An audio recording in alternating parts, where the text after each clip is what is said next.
Magbabalik ang unang balita, sinalakay ng mga tauhan ng Optical Media Board o OMB ang ilang tindahan ng pirated DVD sa isang mall sa Baclaran.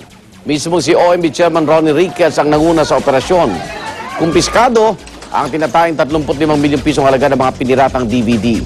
Hindi naman pumalag ang mga nagtitinda sa isinagawang raid.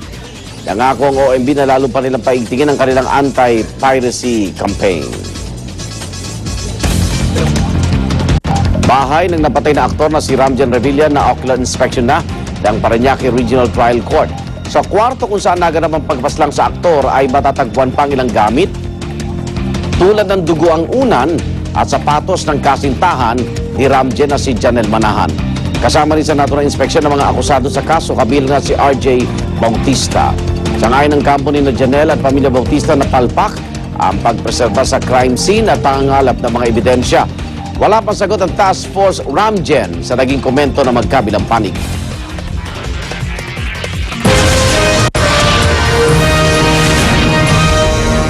Sa ating buenas balita, tampok ang dalawang kwento ng katapatan. Sa Panabo, Davao del Norte, pinaghahanap ng isang gwardiya ang may-ari ng nakita niyang pitakang may lamang alahas at 40,000 piso.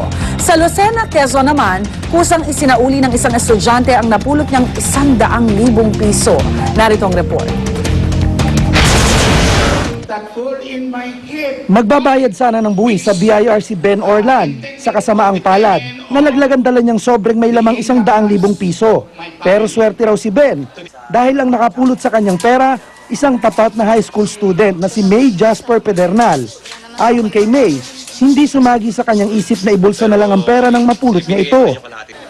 Agad niya itong ibinigay sa pulisya sa tulong ng isang tricycle driver at nahanap ang may-ari na si Ben. Tapos isasauli ko na po dun sa wala naman po ako ibang gagawin dun. Laking pasalamat naman ni Ben ang maibalik sa kanya ang pera. Bilang ganti, binigyan ni Ben ng pabuya si May. Nagbigay rin ng kaunting halaga ang lokal na pamahalaan kay May. Bibigyan rin siya ng pagkilala dahil sa kabutihang nagawa.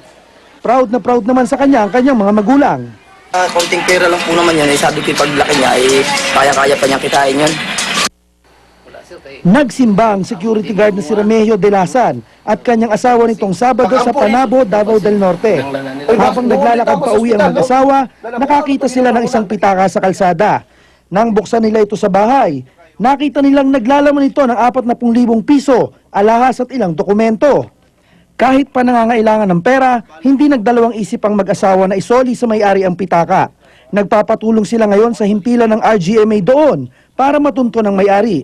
Sa nakitang dokumento, nakasulat ang pangalang Ward Malinaw na taga Santo Tomas, Davao del Norte na siyang posibleng may-ari ng pitaka. Para sa unang balita, Dante Perello reporting. Ngayong summer, maraming turista nagpupunta sa ilang sikat na beach sa bansa tulad ng Boracay. Pero ang hindi alam ng marami, may mala Boracay ding paraiso sa Santa Ana, Cagayan. Alamin natin yan sa report ni Joseph Moro.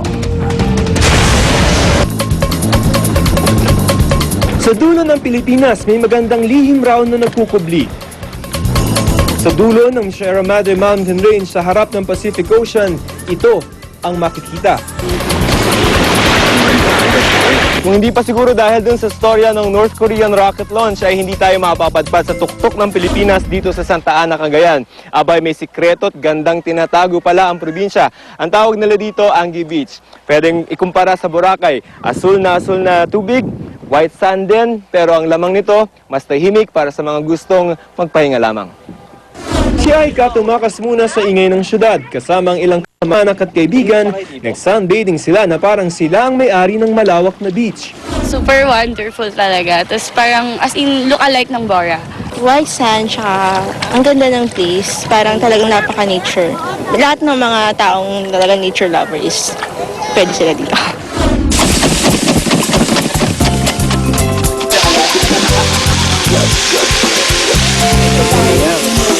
Kung pagod na sa pagtatampisaw sa dagat, isang piging ang naghihintay sa iyo.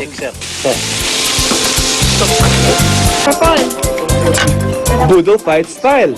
May ginataang alimasag, inihaw na baboy, prutas. Bahagi na ito ng 500 pesos na entrance sa resort. Katawan ng saging, ang pinggan at mas magandang kumain na nakakamay. Kung trip naman sa ilalim ng puno sa beach kumain, pwede rin.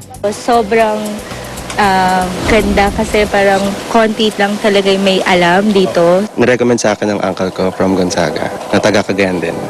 So sabi niya, ito daw yung pinakamagandang lugar sa Santa Ana, yung Anguib. Si Gail nagbabakasyon galing Norway. First time lamang din daw niya rito. Po ngayon lang ako pumunta dito. Yung asawa ko ang lagi dito. Anong impression mo? Maganda.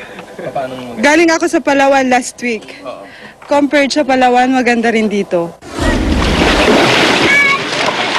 Medyo malayo nga lamang ang Angi Beach mula Tuguegarao, 3 oras ang biyahe papunta sa Barangay San Vicente sa Santa Ana, Cagayan. Pero sulit sa mga hindi pangkaraniwang adventure ang hanap. Konti pa lamang raw ang nakakarating dito. Ang sinasabi po nila is ito yung hidden paradise ng Cagayan or tinatawag nilang Boracay of the North. Sa hapon, pag low tide at habang papalubog ang araw, pwede kang maglakad-lakad sa mismong dagat. Perfect sa mga gustong magmuni-muni at sa inyong pagbalik sa syudad. Ito ang magpapaalam sa inyo. Isang paalaala na tunay ngang biniyayaan ang ating bansa. Para sa unang balita, Joseph Morong reporting.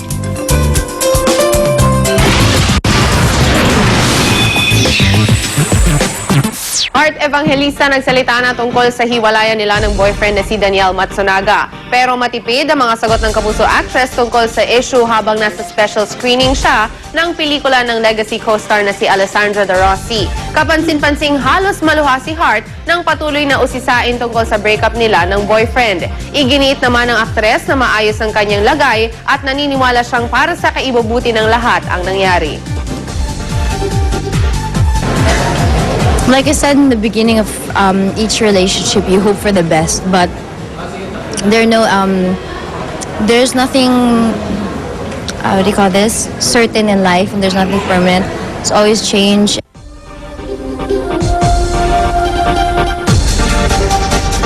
Samantala, Zac Efron nagkwento tungkol sa ginawang paghahanda para sa kanyang bagong pelikula.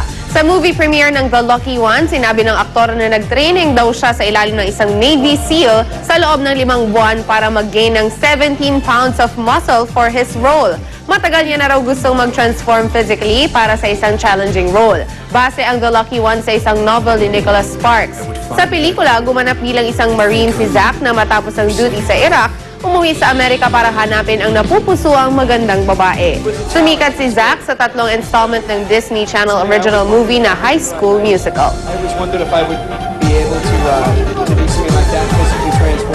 Huwag bibiti yung mga kapuso. I'll be back with more for Morning Chikahan maya-maya lang. Igan? Salamat, Luwan. Isasara ng MMDA ang 18 U-turn slots na lalo lang daw nagpapasikip ng trapiko. Sa detalye ng balitang yan at sa latest sa lagay ng trapiko, may live report si Laban Yuver. Love.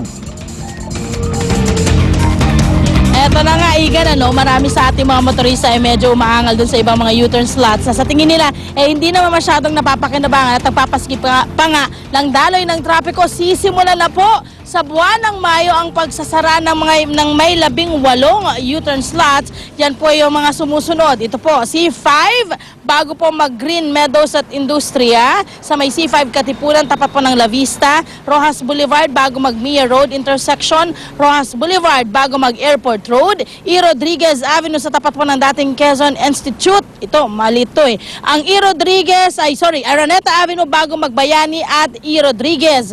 6 na U-turn slots sa F. Manalo at Imelda.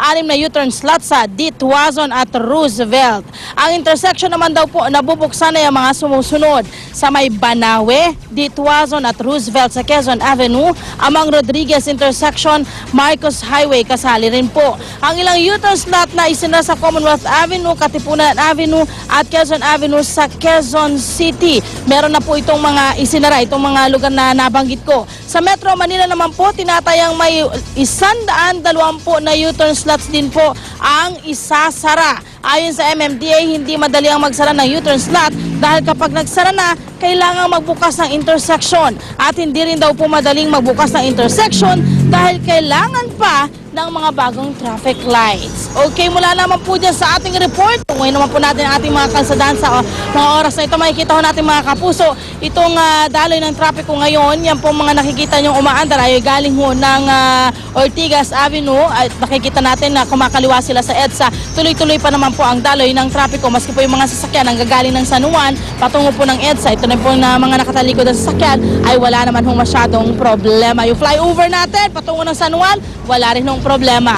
Via GMA Traffic System, EDSA Balintawak tayo mga kapuso. Kakikitaan pa rin naman ho ng tuloy-tuloy na daloy ng trapiko ang magkabilang lane. Kaliwa ho ay patungo ng Makati, tangkana ay patungo po ng Monumento.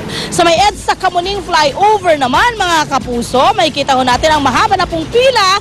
Ground level man or flyover sa kanang bahaging lane patungo ng Makati area ay napakabigat na po ng daloy ng trapiko. Ang kaliwang bahagi naman patungong Monumento, tuloy-tuloy pa rin. Sa may General Santos Avenue sa Bikutan, mga kapuso, yon, pareho na po, kambal na ang kabigatan ng daloy ng trapiko ng magkabilang lane. Ang kaliwa ay patungo ng Doña Soledad at ang kanan ay patungo po ng C6 Road. May coding tayo ngayong araw, mga plaka nagtatapos sa numbers 5 and 6. At yan po muna ang aking update sa ating mga kalsadahan at katrapikan sa Metro Manila.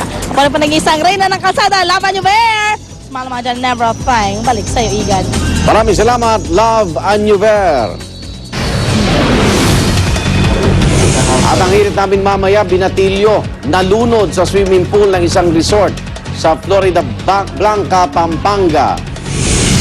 Banggaan ng tricycle at SUV sa Cabanatuan City, 3 ang sugatan.